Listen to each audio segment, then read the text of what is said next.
Hai, selamat pagi murid-murid. Oke, hari ini kita akan sambung pembelajaran kita untuk subjek pendidikan moral tahun 6. Unit 8 untuk nilai keadilan, tajuknya ialah Adil Pemangkin Keamanan Negara. Okey, maksud adil ialah meletakkan sesuatu pada tempatnya yang betul atau menepati hak seseorang atau sesuatu. Okey, adil ni bukanlah bermaksud kena bagi sama rata, kena bagi sama saiz, tapi mesti menepati hak seseorang atau sesuatu. Contohnya, kalau ibu kamu membelikan baju saiz L untuk abang, takkanlah dia mau beli saiz L juga untuk kamu, jadi besar kan? Jadi itu tidak adil. Adil ni tidak semestinya dia sama saiz, tidak semestinya dia sama besar. Tapi dia menepati hak. Mungkin kamu saiz M, abang akan saiz L. Okey. Okey, cuba kita baca dan fahami situasi yang berlaku di antara Darnita dengan rakan-rakannya.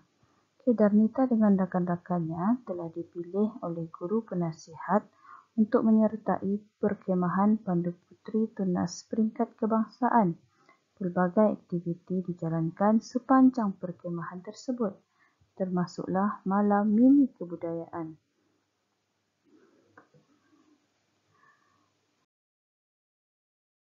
Jadi dikendaki membuat persembahan pada hari kedua perkemahan. Hadiah pun ada disediakan. Jadi Darnita selaku ketua kumpulan dikehendaki memilih peserta untuk persembahan tersebut. Darnita memilih peserta daripada kalangan rakannya sahaja. Tindakannya itu menyebabkan banyak peserta dari daerah lain merungut dan tidak berpuas hati. Hal ini diadukan kepada guru penasihat negeri.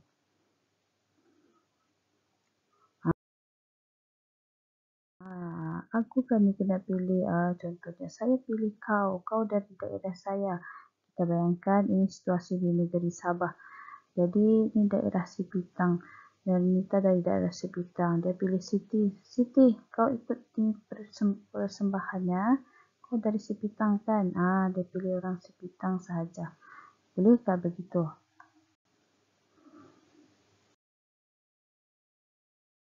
Dia pilih kawan dia sahaja. Tidak puas hati. Ini wakil dari daerah lain tidak puas hati. Bolehkah begitu? Okey, jadi mari kita jawab, adakah wajar atau tidak wajar tindakan Darnita itu?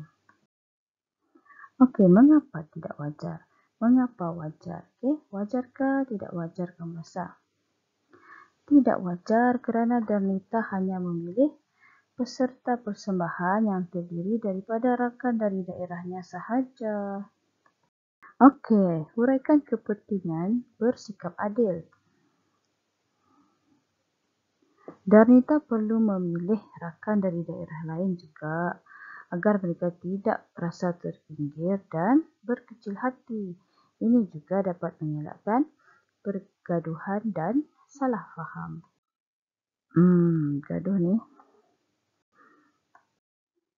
Okey, andaikan kamu sebagai Darnita, ceritakan perasaan kamu apabila peserta sekolah lain tidak berpuas hati dengan tindakan kamu.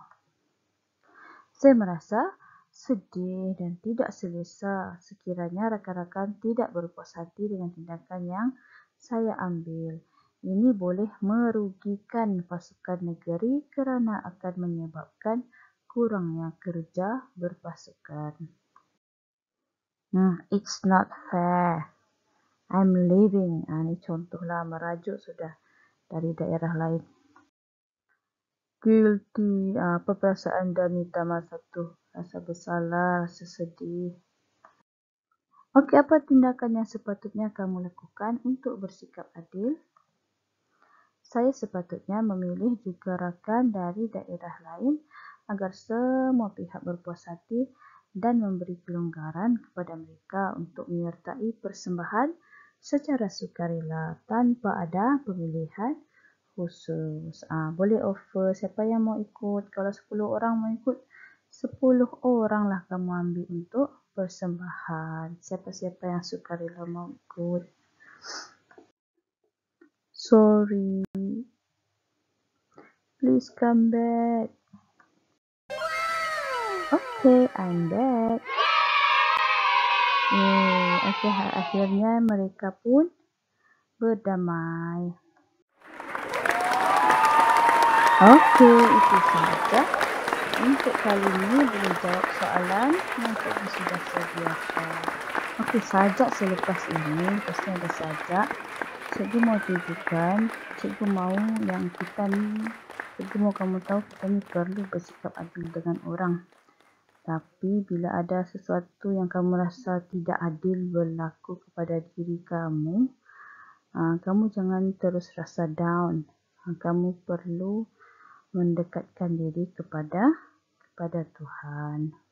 Berserah apa adanya.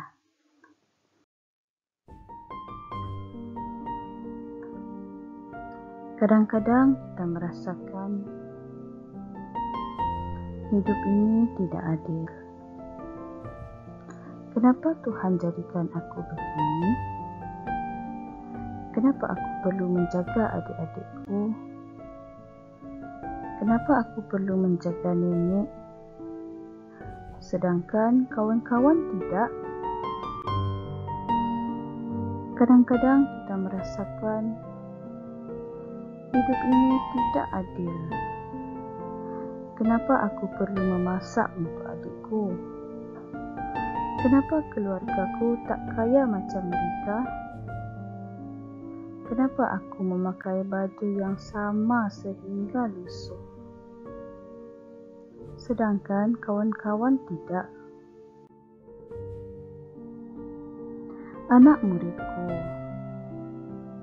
hidup ini tidak pernah kita rasakan adil, kerana kita tidak melihat dari kacamata Sang Pencipta. Dia memberi apa yang kita perlu. Setiap ujian yang kau jalani sekarang akan menjadikan kau kuat suatu hari nanti.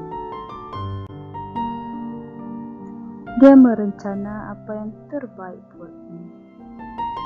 Setiap kesusahan yang kau alami sekarang rupa-rupanya sebagai persediaan menjadikan kau insan hebat suatu hari nanti. Setiap pengorbanan masa kini rupa-rupanya membina satu kekuatan untukmu mendepani masalah pada hari mendatang dengan mudah. Salam sayang untuk semua yang sedang dilanda musibah. Semoga hari-hari mendatang lebih indah buatmu, seperti hari yang kau tunggu. Teruskan berdoa, semoga dibukakan jalan buatmu. Everyone wants happiness. No one wants pain. But you can't have a rainbow without a little rain. Stay strong. There's always a rainbow after every storm.